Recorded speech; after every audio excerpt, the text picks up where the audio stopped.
No country can boost its way out of the pandemic. And boosters cannot be seen as a ticket to go ahead with the planned celebrations without the need for other precautions. On Wednesday, World Health Organization Director General Tedros Ghebreyesus insisted that the priority must remain to get vaccines to vulnerable people rather than giving additional doses to the already vaccinated. Allowing COVID-19 to spread unabated in some places dramatically increases the chances of new and more dangerous variants emerging, according to the organization. 21 gave us many reasons to hope. Science delivered that hope in the form of vaccines, which have undoubtedly saved many lives this year. On the other hand, there is no doubt that the inequitable sharing of those vaccines has cost many lives.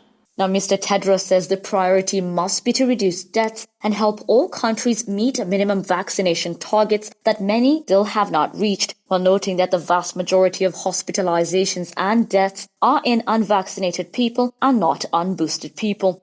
Now, months ago, Mr. Tedros called in vain for a moratorium on booster doses to the vaccinated healthy people until at least 40% of people in all countries had received a first jab. He pointed out on Wednesday that while enough vaccines had been given to people globally this year, distortions in global supply meant that only half of the world's countries had done so.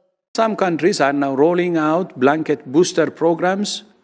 Only half of WHO's member states have been able to reach the target of vaccinating 40% of their populations by the end of the year because of distortions in global supply. According to UN figures, about 67% of people in high-income countries have had at least one vaccine dose, but not even 10% in low-income countries. Now, in a year since the first vaccines were administered, 3 in 4 health workers in Africa remain unvaccinated. Mr. Tedros renewed a call for manufacturers in other countries to prioritize the COVAX program to get doses to needier nations and work together to support those who are furthest behind. Now, his comments came as the Omicron variant's lightning dash around the globe since it was first detected in South Africa last month dampened hopes that the worst of the pandemic was over.